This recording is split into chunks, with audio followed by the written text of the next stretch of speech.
Welcome to the Ringer NFL show. Sheil Kapadia here with Steven Ruiz and Diante Lee. It is the preview show.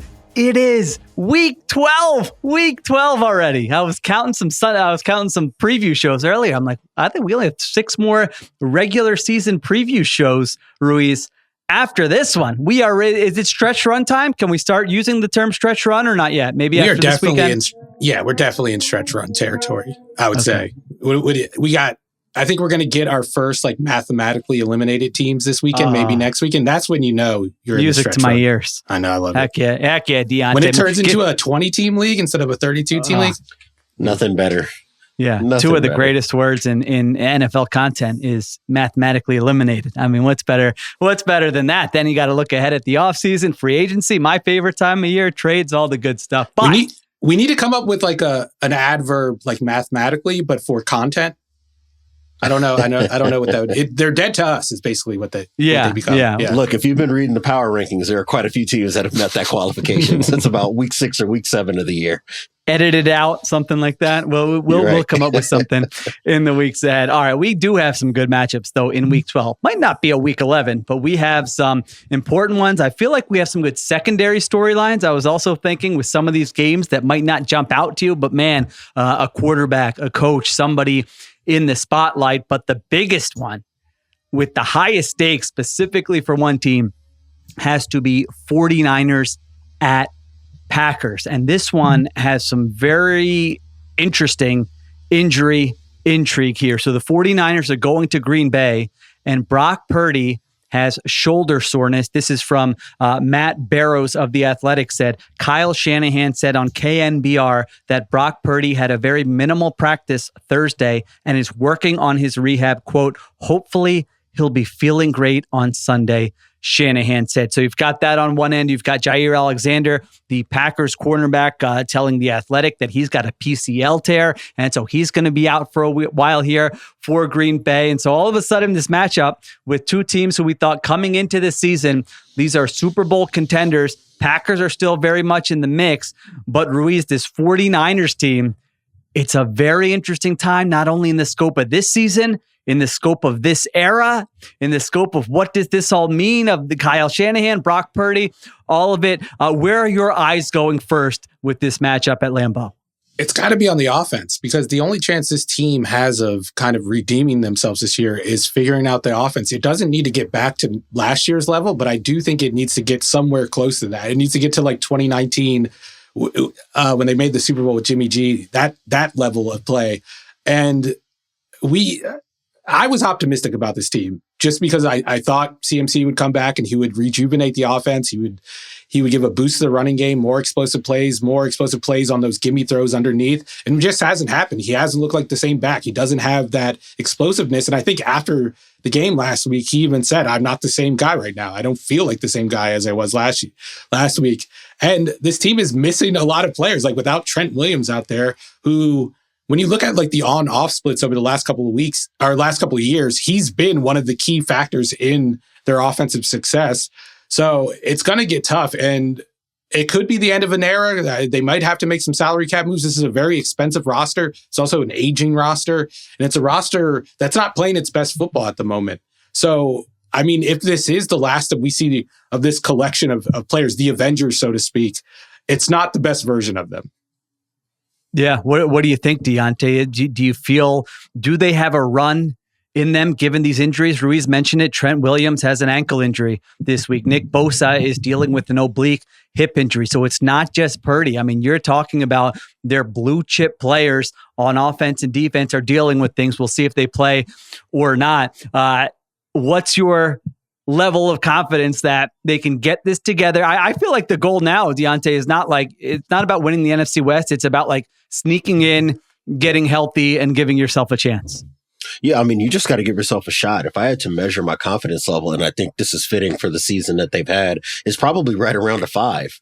Right, because there are a lot of reasons to still believe in this team just off of raw star power. Obviously, you have a great offensive play caller. I think the defense, for all of its issues, the one thing that it's done pretty well is not give up a bunch of explosive plays. And I think that even when even when things kind of seemed like they were slipping before D'Amico Ryans got his hands on it, and I think kind of got the best out of this unit a few years ago, this has always been kind of a thing for them, right? Is that it's not necessarily the fact that they are just beating the hell out of teams on a snap-by-snap basis, but they play disciplined football on that end, and that gives that offense as many opportunities as possible to go put up points and force teams into obvious passing situations. I think that Steven is correct in saying that the offense has got to get back to that. It's not that the offense is bad. If you look at all the metrics, whether you go pre-Ayuk injury, post-Ayuk injury, whether you go pre-Christian McCaffrey and after he returned, and obviously those two things kind of align a little bit, you see an offense that on success rate, EPA, early down efficiency,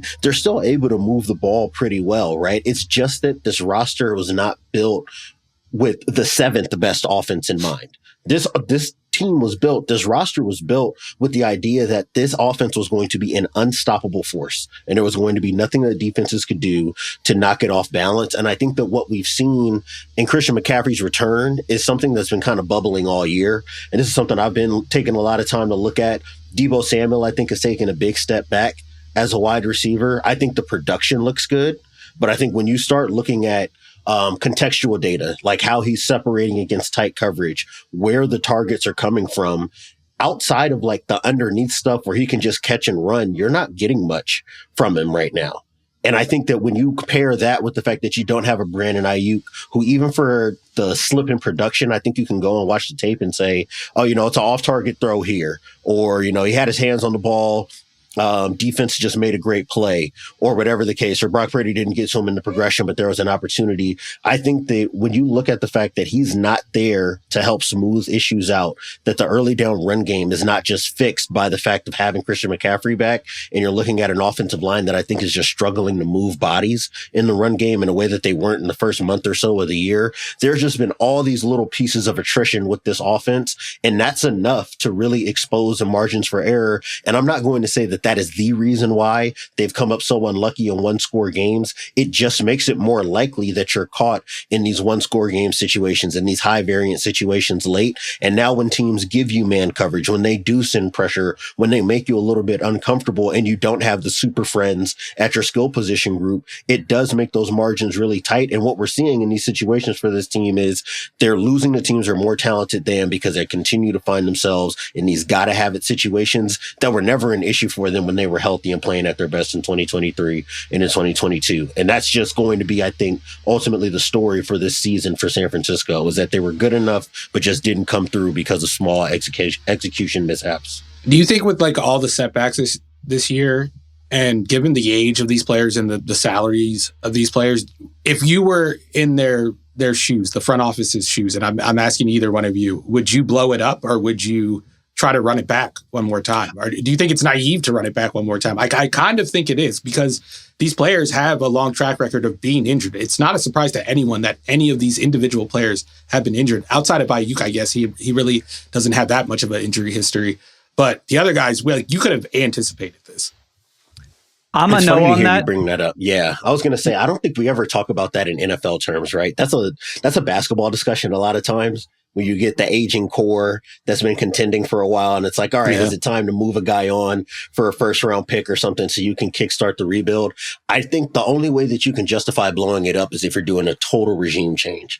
And I think that for all of the complaints that 49ers fans have had about Kyle Shanahan and John Lynch, as long as those guys want to work those jobs, why would you fire them? You've had the best results you've had since the 80s and 90s with these two guys as your brain trust, and they continue to pry this contention window, this playoff window open in ways that we've seen franchises fumble time after time. This team whiffed on its first round draft pick that it traded 3 first round picks to go get, and still found a way to make a Super Bowl appearance and multiple NFC title appearances after the fact. I think that you have to honor the fact that this team has figured it out. I just think that for the first time, maybe since after 2019, I know that 2020 season was kind of similar in terms of a bunch of injuries and everything going wrong. Outside of that year, you have not had the kind of issues with this team and the kind of disarray that seems to be around their results on a week-to-week basis that you would see for many other teams that they're in a similar situation. I think that things are fine. You don't blow it up. I think you just ride this out and you try to recoup some of your draft capital incrementally, and you hope that you get another swing of the bat within a couple of seasons.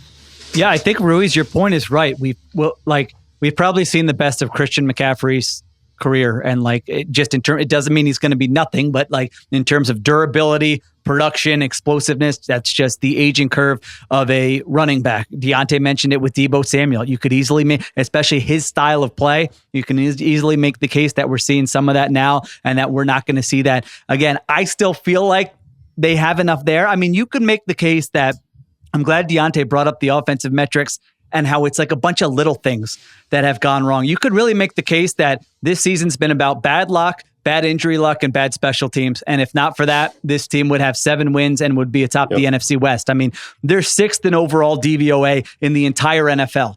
They're 31st on special teams. They're top 10, both offense and defense. Their red zone efficiency has stunk. But according to that metric, which I feel like it is a good one to use with the other ones, they're operating like a 7 or 8 win team so far this season. I mean, they've had 3 games this year where they have a lead in the final 2 minutes and they lose those games. And we can have long conversations. Is it about this? Is it about coaching? Is it about personnel? It's also just that is still very rare. There have been poorly coached teams before that doesn't happen to them. There have been other things where that doesn't happen to them. Even last week, I'm watching that game and it's I'm wait, they lose this game? They got penalties in the red zone. They got a third down completion that is the routes run a yard short of the marker and you're at your own 35. So you're not going for it. A Purdy incompletion pops in the air and a defensive lineman comes down with it. So it's all those things. But at the same time, that doesn't mean it's going to correct. Sometimes you have a season from hell. Sometimes you have an unlucky season. And right now they have the second hardest remaining schedule. Dan Comer just popped in the chat and said Bosa and Trent Williams did not practice on Thursday.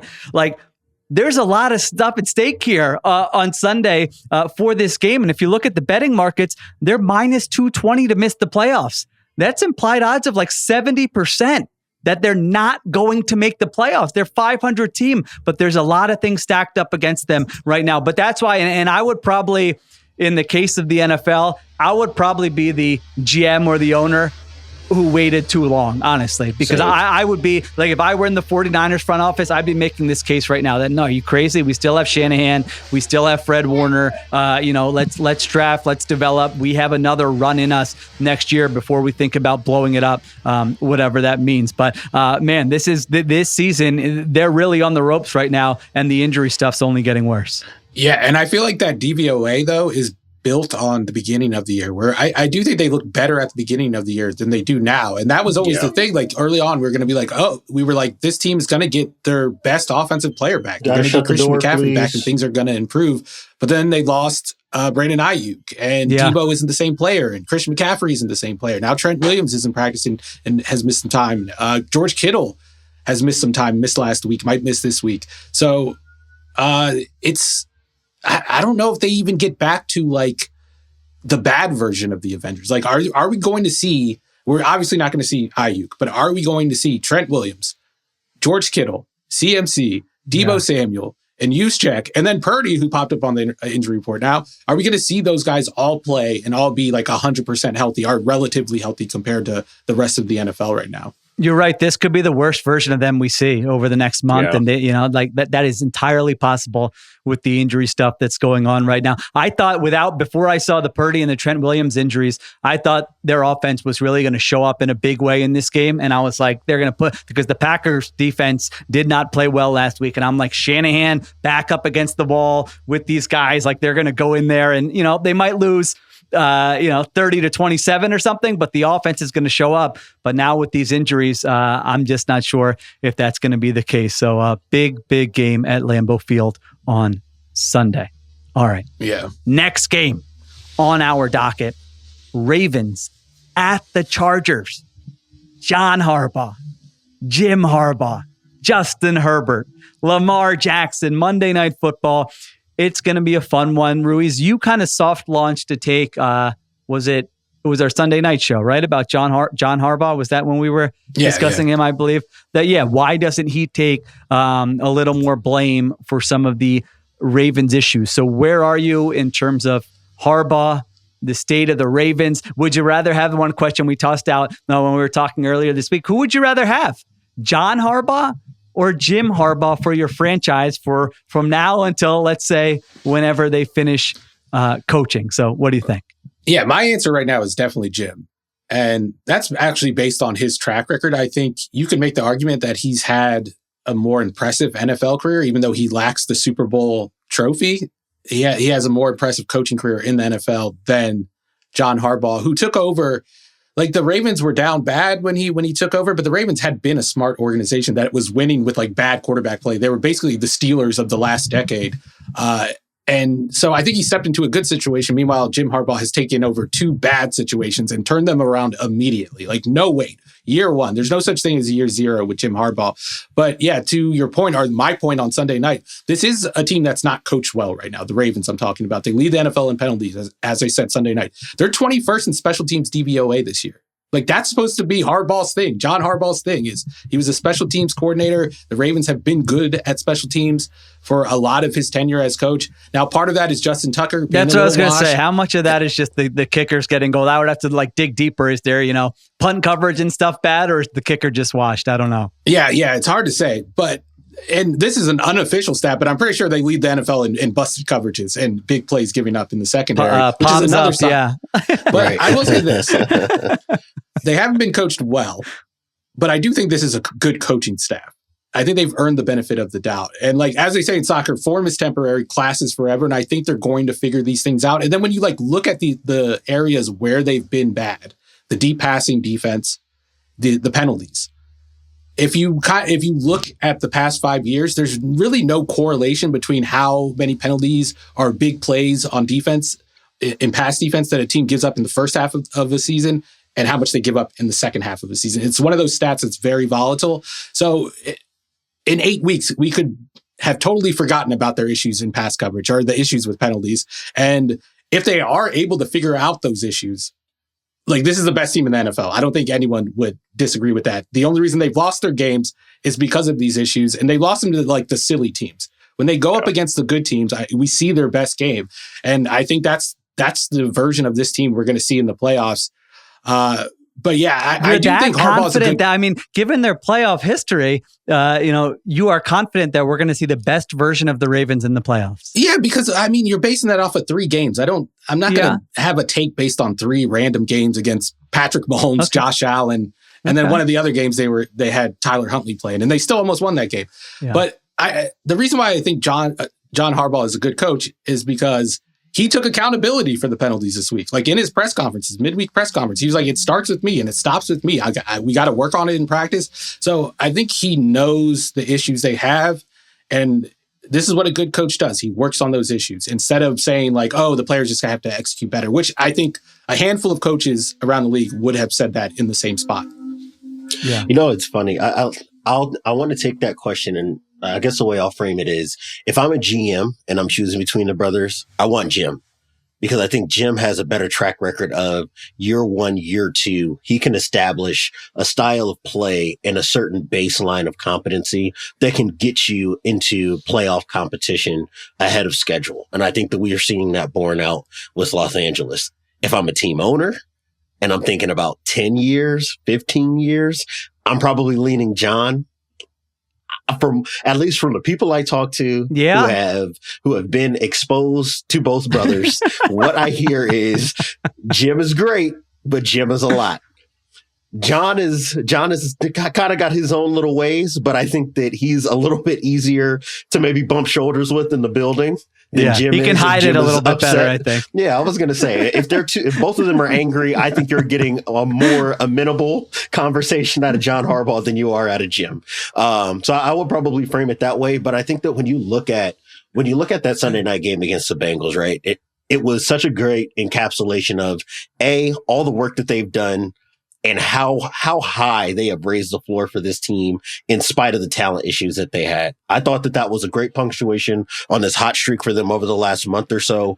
Obviously, the defensive backs have their own issues, but the fact that they were able to rein in that Bengals offense at all for 2.5 quarters spoke well of them. I thought the fact that they didn't make mistakes made it clear that Cincinnati was going to have to blow this game, blow that comeback effort, which they did. And I think that that's helped protect this Chargers team from some of the talent disadvantages they should have on a week-by-week basis. When you talk about Baltimore, it's the exact opposite.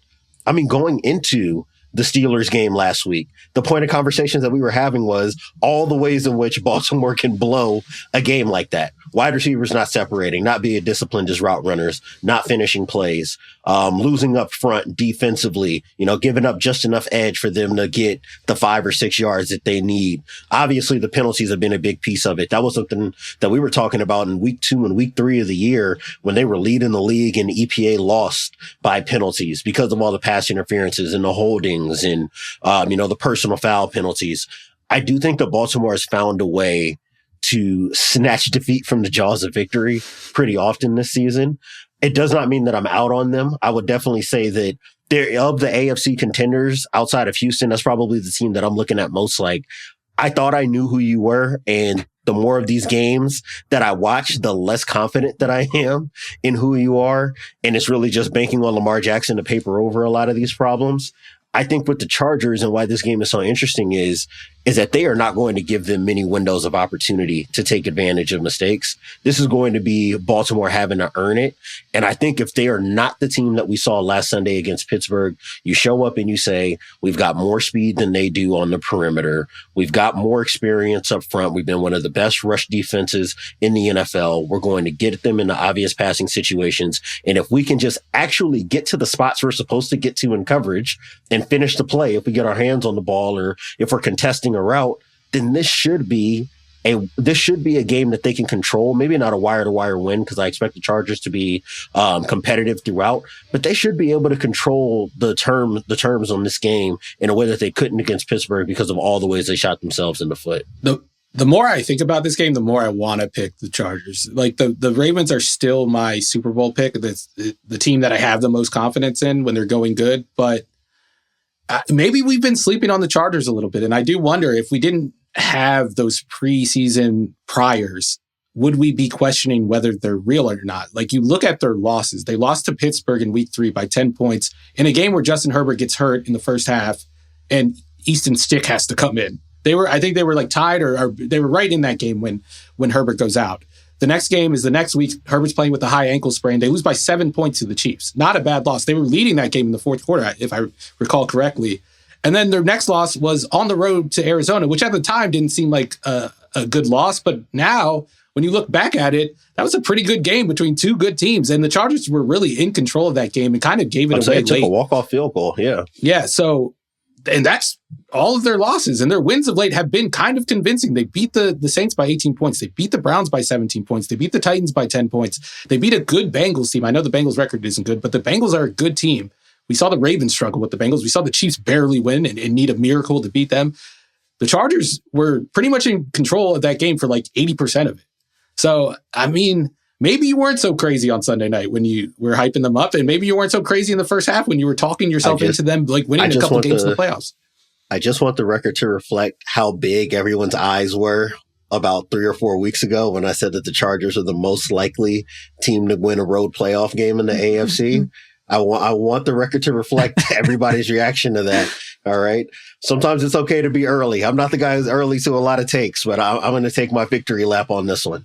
I feel like I'm not going back on my take Sunday. I do think in the playoffs that I'm with you. I think in this specific game, I actually feel differently than Ruiz. I think this is going to be the Ravens bouncing back. And I don't know. I like how Diante framed it, where the Chargers are like the ultimate, we're not going to give this game away type team, and the Ravens are like, if they play their A game, you probably have no shot. But, 4 times out of 11 so far this year, they won't bring their A game and you will have a shot and you'll be like, how did we win this game? How did we just beat the Ravens here? But I don't know. In this game, I look at it, Ravens coming off of the loss last week, Chargers coming off of the win last week. The Chargers, you went through the schedule, Ruiz, and it's tough, but it is overall the easiest schedule in the NFL. I mean, the only team they've beaten that's actually would make the playoffs if the season ended today is the Broncos. I'm with you. The Bengals, that was a nice win they had last week, but this is sort of like a measuring stick type thing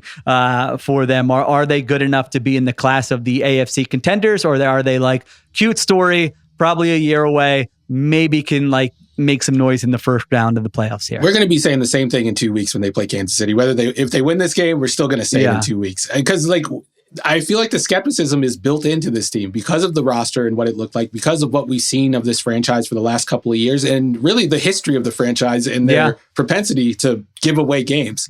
And I do think last week was a big moment for them. Like winning that game after they gave it away. We've seen that Chargers game so many times. We saw it in the playoffs 2 years ago. That team always folded whenever they got punched in the mouth. This team got punched in the mouth, got knocked down, and then stood up and then knocked the Bengals out themselves. And I think it's different. That stuff matters, and I think it's going to help them as they embark on the schedule down the stretch, trying to make the playoffs and then go into the playoffs. On the coaching question between John and Jim, I had a hard time with this. I really had. I was going back and forth. I think I settled on John. I do think John Harbaugh is a really good coach. I mean, I was looking at this.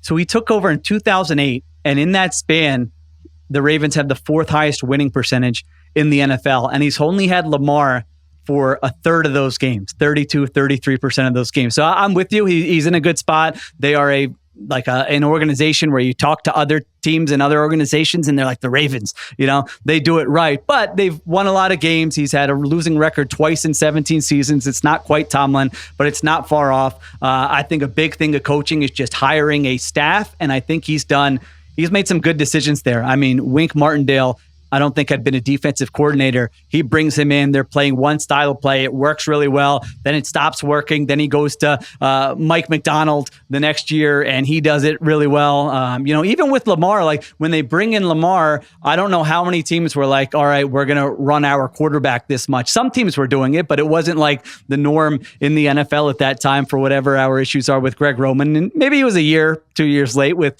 losing Greg Roman, but he brings in Monken, and they have the best offense in the NFL this year. So I think he's done a lot of good things in Baltimore. And then Jim, I was thinking about Jim, like you were just mentioning, maybe this is the year. This is like, he could go down as an all-timer depending on how this goes with Justin Herbert. You look at his resume, 5th all-time winning percentage in the NFL. The guy's won 70% of his games. He goes to Michigan, wins a national championship, comes back to the NFL. Justin Herbert's 26 years old. Like he's got time. They've got time here to build this thing, get a lot of chances at it. Can you dethrone Patrick Mahomes and Andy Reid? Can you get that one Super Bowl? And I think it goes to what Diante said, like the relationship stuff, the office politics, the stuff that we know happens in the NFL. How does he navigate that? That's kind of what I'm most interested in. That's going to determine how long this run is, I think, with him and the Chargers. And him being in that division with Justin Herbert, I think like dramatically alters the landscape of the NFL, because the Chiefs aren't going to have the margin for error they've had over the past couple of years where they could work through their issues over the regular season. Like this year, they obviously can because the Chargers have a long way to go. But based on what we've seen so far, I think they're headed in the right direction. They have a front office that's been inspired by that Baltimore front office, which has been one of the sharpest since really the beginning of the franchise in 1995, whatever, with Ozzie Newsome. But they also have a quarterback who he's not as good as Mahomes, but on his best day, he can be as good as Mahomes and even better than Mahomes. We've seen him outplay Mahomes head-to-head in past matchups. It doesn't happen a lot, but it has happened. This is going to be a fun game to watch. I think this game could really alter my outlook, not only for this team this season, but the next 10 years. There will be some narratives, I agree, coming out of this one way or the other. All right, we'll take a break. We got one more game to get to, and then we will, of course, do our Week 12 picks. All right, we're back on the Ringer NFL show. Third game we're talking about, NFC West, the wide open NFC West. The Arizona Cardinals go to Seattle. This line has flipped. Seahawks are now underdogs, 1.5-point underdogs in this game. So many different ways you could go here. One thing interesting to me is Cardinals are now the favorites in the division at -110. They have a 1-game lead over the Seahawks. the Seahawks are plus 500 to win the division. So a huge gap just in terms of what FanDuel says about these two teams and how the seasons are going to end. Seahawks have a much harder schedule. I don't know that there's a huge gap between these two teams. Diante, when you look at this and what it means for the NFC West or what's interesting you in this matchup, what are you looking at? I think for me, this is a big opportunity for Arizona. I think that as the last few weeks have gone by and they've won more games and this offense has really seemed to be figuring out who it is and how they can manipulate defenses, I think that this will be a great opportunity for them to put some distance between not just themselves and the Seahawks in the division, but to change the conversation and how we talk about the Cardinals as just being a sleeper team potentially in the NFC. I think that their run game has been good basically all year. And that's not just having Kyler Murray as a guy that you can do designed runs with or somebody who can create if something breaks down in the passing game as a scrambler, but they can get multiple tight ends on the field and just kind of mash teams. I think that the interior of the offensive line has been so much better than I know I was ready to give it credit for opening the year. When you start previewing and you're looking at depth charts and what you're hearing at practices, they're bringing in backups from other teams and saying that they've got a legitimate shot to win starting jobs. And I didn't know whether or not things were going to work out for this O-line, but they've been blocking their butts off over the last 2 to 3 weeks. And I think that defensively, it's still kind of here, comes and goes, here again, gone again, because of their personnel and some of the issues that they have. But you look at just like the collection of pieces and the way that they play, I think that for them against Seattle, because the Seattle has not run the ball very well and they don't have a dominating offensive front, you will probably see a lot more of those split safety shells, and they can maybe get a little bit more creative.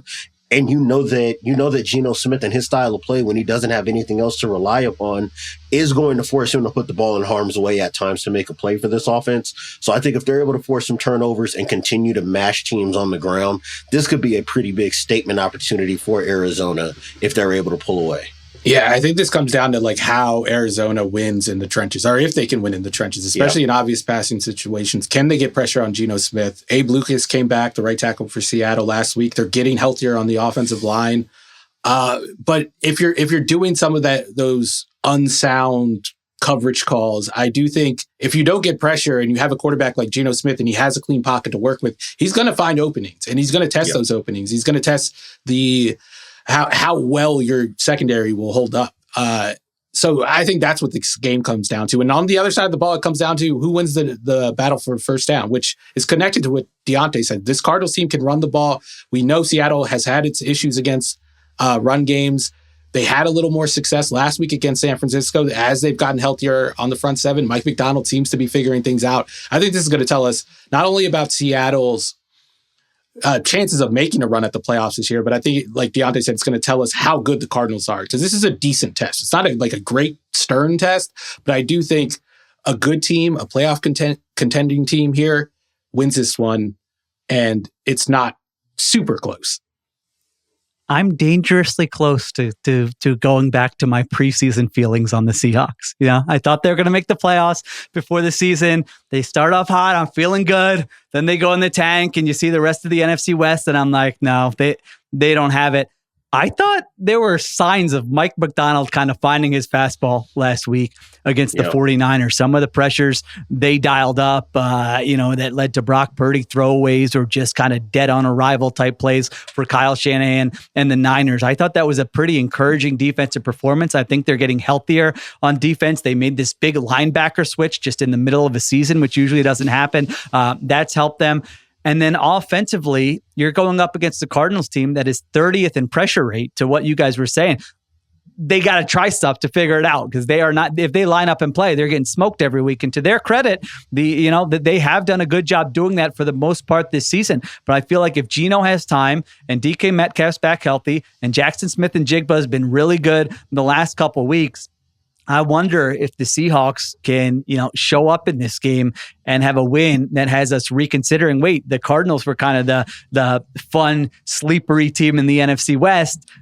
did we have that wrong? Is this something that just changes week to week where, we're going to come on the Sunday night show and be like, I think it's the Seahawks. And then next week, no, I think it might be the Rams. And then the week after, 49ers. Like that is something that is, but could potentially happen here in the next 5 or 6 weeks. I just don't see a big gap, in my opinion, between the Cardinals and this Seahawks team. All right. Between the 4 teams, and forget about I don't know, any allegiance to these teams, how you feel about the teams, but which team do you think would be the most entertaining in the playoffs? Which team do you want to see in the playoffs most out of the 4? I kind of want to see the Cardinals. I think the 49ers have the highest ceiling. They might be the best team out of the bunch when they're at full strength, but the Cardinals are the more fun team. I want to see Kyler Murray in a playoff game with actual pieces around him. The only time we've seen him in a playoff game, he was playing that Rams team that I believe went on to win the Super Bowl. And it was a mismatch from the very beginning. That Cardinals team was declining anyway. I want to see him in a fair fight in the playoffs. We haven't seen it yet. Diante, who did that? That is a hard question. My mind just went in 4 different. I almost answered every single team. I think that there's a compelling case for each team. It's funny. This is probably a little incongruent with all the credit I was heaping on Arizona to start this segment. I think if we're talking playoff game, 1-game samples, I actually lean Seattle because of what Mike Macdonald can do as a game planner in 1-game samples and what that passing game is capable of. If it's, clicking on all cylinders the way that it can when guys are healthy and Geno has enough time in the pocket. I think that the best version of the Seahawks team of these NFC West competitors probably gives the best teams in the NFC the biggest scare. I think Arizona's ceiling explosively, especially on offense, is probably maybe the one unit you want to see least because they can move the ball on the ground through the play action game or in the drop back game because of how good their best players are. But if I'm thinking about the preparation that goes into a 1 playoff game type of situation, neutral site, home or road, I think I probably trust Mike Macdonald as a defensive play caller and Geno Smith as a quarterback the most out of everybody in this conference. My gut wanted to say, go away from the Niners. We've seen them a million times. But the theater of it, if they get in now, and just what does Kyle Shanahan looking like he's 87 years old if he gets to the divisional round and on his face, I think they're probably still the team. Although the Rams, this could be the last run of Stafford and McVay. And talk about offensive ceiling. I mean, I'm not convinced that the Cardinals have a higher offensive ceiling than the Rams from what, now the Rams have been a little more inconsistent, I would say, but they're another team they're going in the opposite direction of the Niners in terms of health. They've got their guys for this week against the Eagles, and we might touch on that game here in the pick segment. So that would be intriguing to me to see McVay and Stafford in the playoffs. Diante, I was with you with the McDonald point, 1 game. What kind of game plan is this cooking up for an NFC team that's probably not that great? It's not like they're facing the Lions. Who are they facing in that first round? So I think I still lean on the 49ers just because of the theater and the narrative of it all. But there's a good, the Cardinals, I'm still not going to buy it with the defense where I don't think that they're going to be a dangerous playoff team, but those could be famous last words that I'm changing here in the next few weeks. I guess my answer is based on which version you asked, which version of me you asked, the tweeting version of me. I want to see the 49ers for the tweets. It'd just be a fun social media day. Is there a non-tweeting version of you? Wait, who's this other version we're going to hear about? The film watching version of me. I would like to see the Cardinals in. And then the quarterback lover in me, I would like to see Stafford get another run through the playoffs. We've only really seen it once in LA. I want to see McVay and Stafford attack the playoffs again. And really, I don't want to see Seattle make it because I don't think Seattle's offense is their infrastructure and their offensive line is that good. And I don't want Geno to be in an island game in a mismatch. And then my boy gets trashed by everyone, even though he doesn't have a fighting chance. Like a good parent, Diante.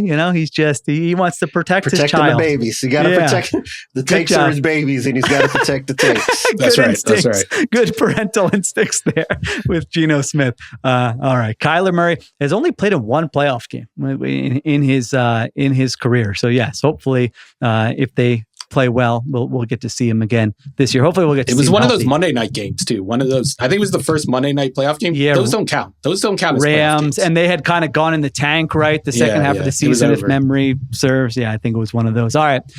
Take a break. We come back and we get to the pick segment for week 12. All right, we're back on the Ringer NFL show. You should know the rules by now, honestly. It's week 12. Give me a break if you're just joining us. But since I'm a nice guy, I'm going to remind you anyway. We each make 3 picks. They got to be minus 120 or better odds. Whoever is in last place gets assigned the slop game of the week.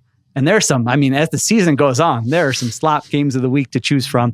That person has to keep an eye on that game on Sunday and then give us something about that game on the Sunday night recap show. So Ruiz went 2-1 last week. This guy is on an unbelievable heater. Diante and I both went 1-2. And, we were determining, well, who's going to get the slop game of the week? And Ruiz, just drunk with power, makes the suggestion. How about you guys have to beg, grovel to me in this contest, come up with a take that I would love or that I would say, and whoever has the better one, I get to choose it. Diante, we agreed, but come on, the guy, like I said, the guy's drunk with power right now. 1,000%. This is an issue that comes with giving them credit and us fumbling these opportunities to make the margins a little bit closer in this picks competition. We're just getting blown out the water, and now all the producers and everybody who's involved with the show have nothing but praise to heap upon Steven. I think that we're creating a monster here. Hey, go 14 games over 500, and you can make the other 2 grovel to you. Diante, this is the best thing that could have happened to us, okay? Because I've been trying to jinx him. I've been saying his record. I've been saying he should take over for the wise guys, and nothing has worked.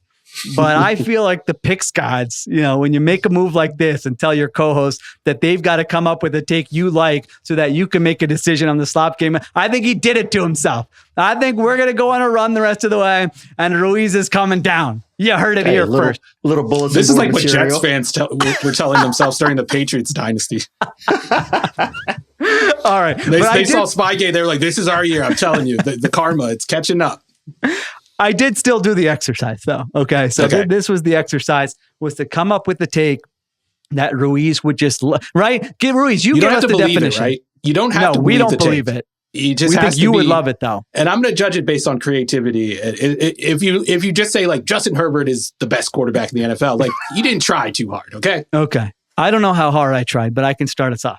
All right. So here's the take that I thought Ruiz would love. Again, this is not a take that I came up with, or I believe it's part of the exercise.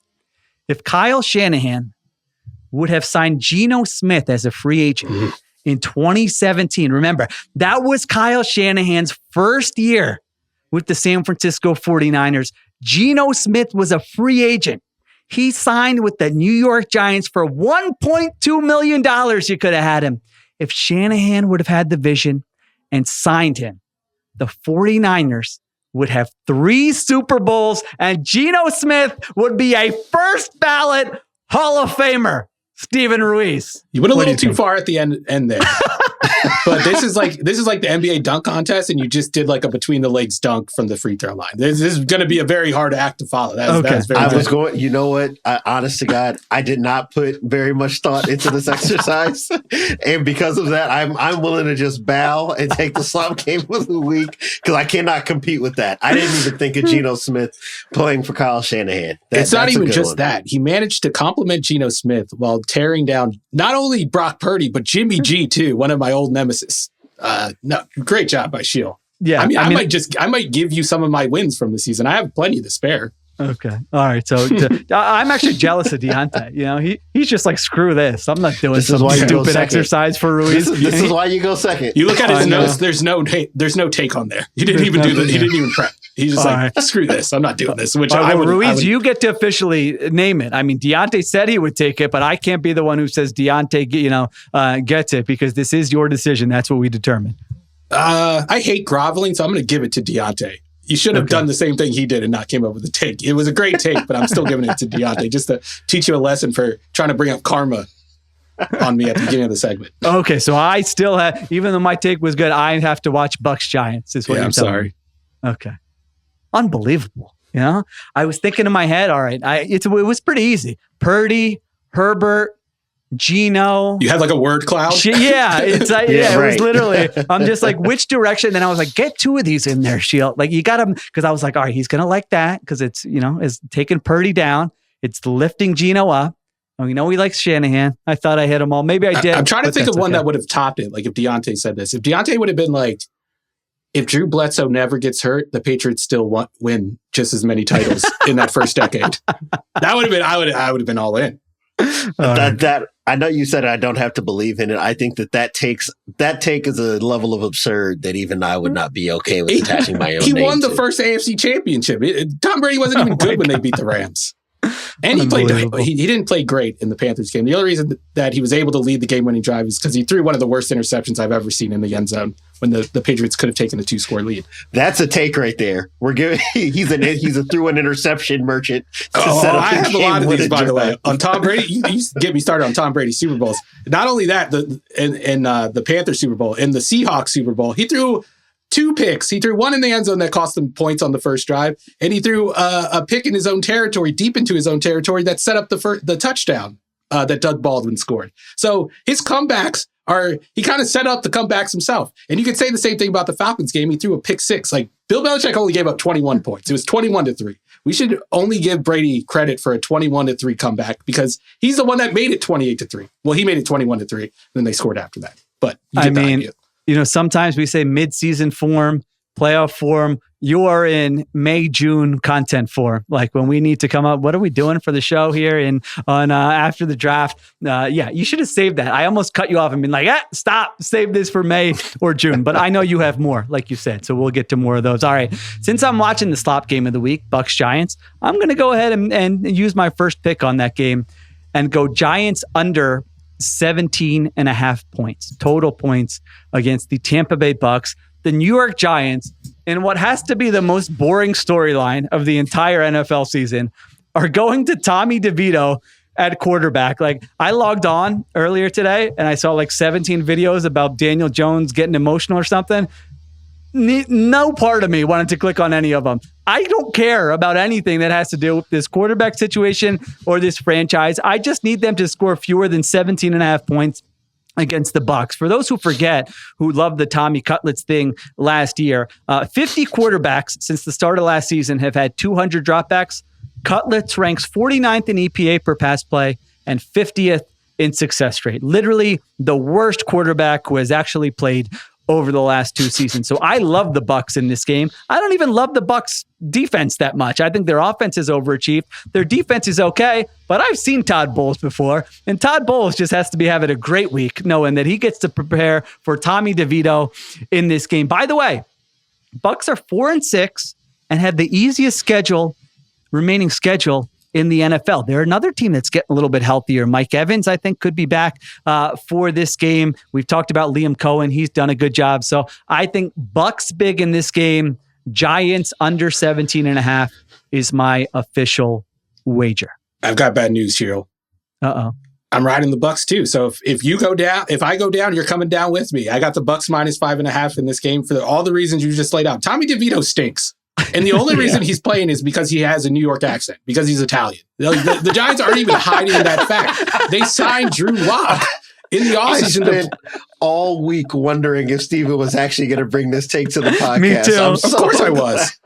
Of course I was. But no, that's the only reason they're playing him, because they think the fans in New York are going to like him because he speaks with the accent, because he eats chicken cutlets. Like I would be insulted if I was a Giants fan.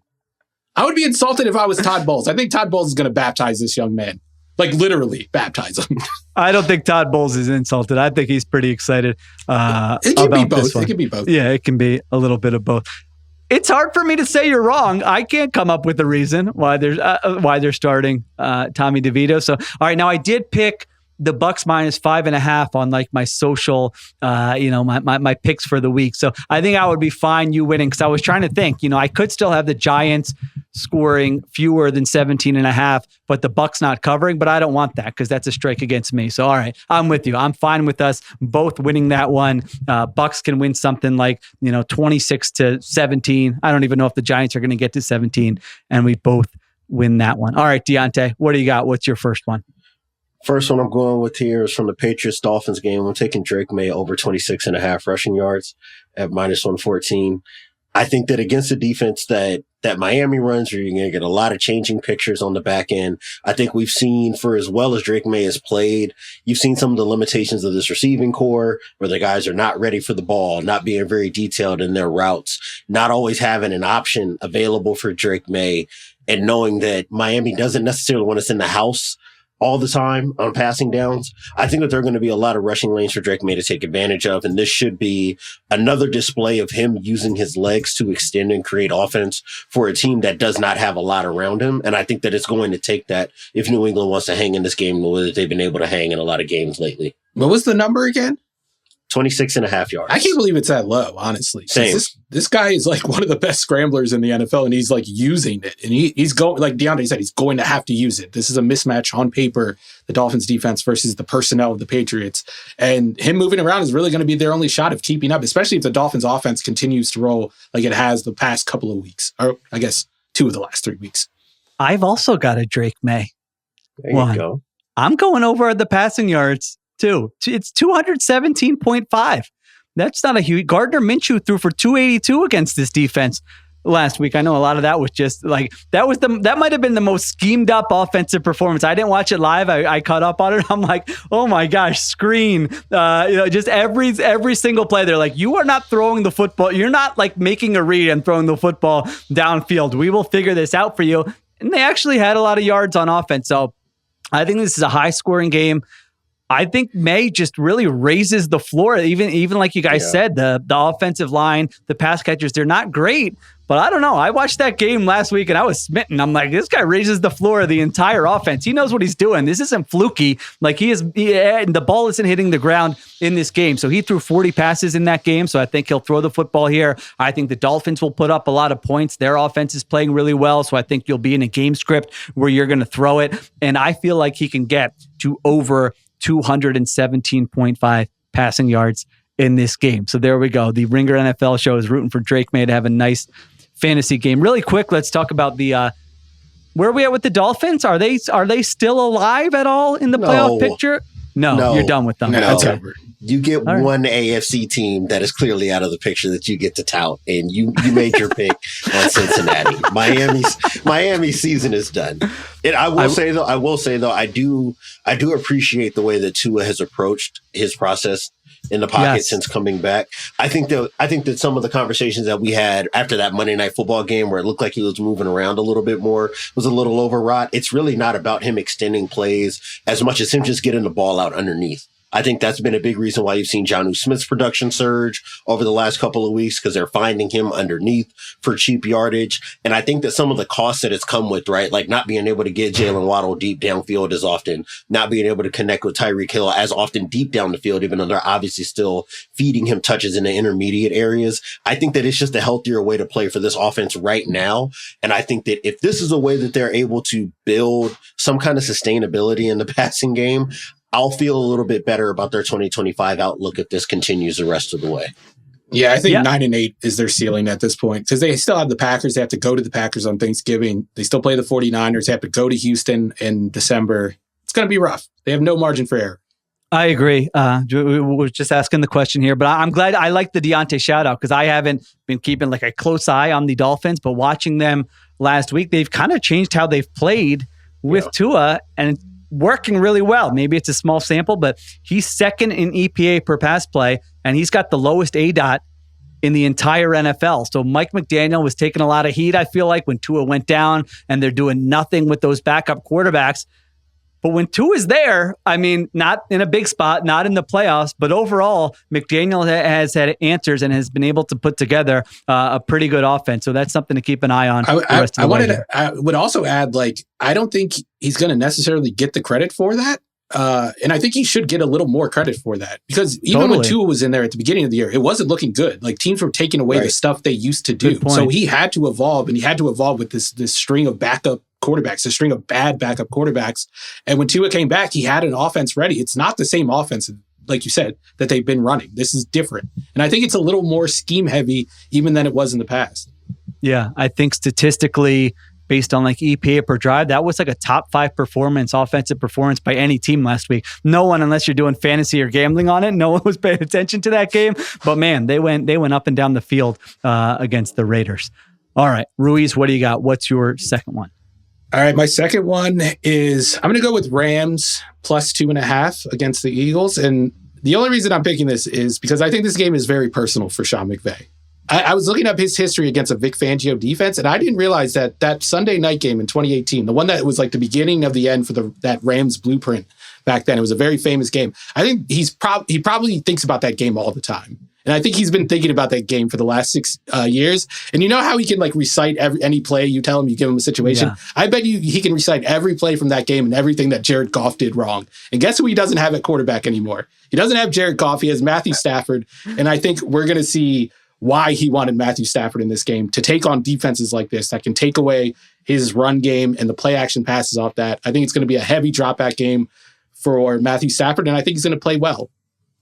I'm actually taking the other side of this. The pick that I had from this game is Matthew Stafford going under 243.5 passing yards. Ooh. And I just think that Vic Fangio has just kind of earned my trust with what he's done on the back end. I do think if there is a way in which Matthew Stafford and this offense is able to take advantage of this defense, it's going to be a lot of bringing Puka Nacua into the slot and maybe just using his size to kind of get after or try to attack Cooper DeJean in this safety group, which has still had some issues in coverage downfield. I just think that what they've done on the perimeter has kind of masked where the targets should be going because they played so well against number one type receivers.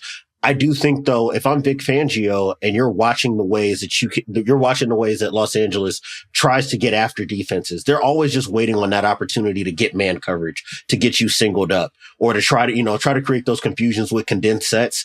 Vic Fangio is one of the better coaches in the NFL at knowing what to do with that, at having his safety sitting on certain routes as they're coming across the field. And that's going to put pressure on Matthew Stafford to be precise. And I think if they're able to continue to crowd that middle of the field the way that they have been, and their young corners continue to show up, especially Quinyon Mitchell shows up on the perimeter and takes away those throws outside the numbers, I think that will bode really well for this defense. And that's kind of what I'm predicting to happen. Yeah, this Rams team, it's like 2 weeks ago against the Dolphins, you're going, what's going on? And then last week, Stafford was incredible. Like they are a high variance that I don't know. I did pick the Rams in this game as well, just because the two things holding me back from saying the Eagles are in like a legit Super Bowl contender. One is their passing game. If you look at any metric, is actually worse than it was. It's bad right now. Last year. It is not like Jalen Hurts has taken sacks on like 10% of his dropbacks this year. So until I see no, they have answers, it looks better. I can't, as good as Saquon Barkley is, as good as the offensive line is, I can't put faith in them there. And then their pass rush is still, last week I thought against the Commanders they played well, but over the season it's still been a little hit or miss. And so I feel like if Stafford has time, he's not afraid. The Eagles' coverage has been outstanding, but he's not afraid to he really doesn't care what the coverage is. He will fit it in the smallest of small windows. So yeah, I think you nailed it, Diante, with whoever's playing the slot, whether it is Nacua going in there, whether it's a big Cooper Kupp game. Those Eagles safeties, just in terms of coverage, have probably been the weak point this season. Not, Slay and Quinyon Mitchell on the outside have been fantastic. So that's something to watch. This is a good measuring stick game for the Fangio defense because they've been playing awesome, but now you get Stafford this week and then you get Lamar Jackson next week. And so either your defense is going to play well or they're not going to play as well, but your passing game's going to have to be better. And if neither of those things happen, then I think you have to rethink this Eagles team a little bit here. If the Rams aren't able to make this a drop back passing game for Philadelphia, I think they're going to struggle in this one. But I think they might be able to. They're one of the better teams defending gun runs this year. They're tied with Minnesota for third in rushing average against. So interesting. I don't know. Maybe it's a styles makes fights matchup. And I think they're top 3, top 5 in pressure rate. I mean, their pass rush has shown up most weeks, and when that happens, the Eagles have had some very ugly possessions. It doesn't happen often because their O-line has played well, but when it does happen, it's been ugly. All right, my last one. I'm going to a game we talked about already. I'm going to Seahawks Cardinals. I think Geno's going to have time in this game and play well, but I'm going to the receiver I mentioned before, Jackson Smith-Njigba, over 55.5 receiving yards.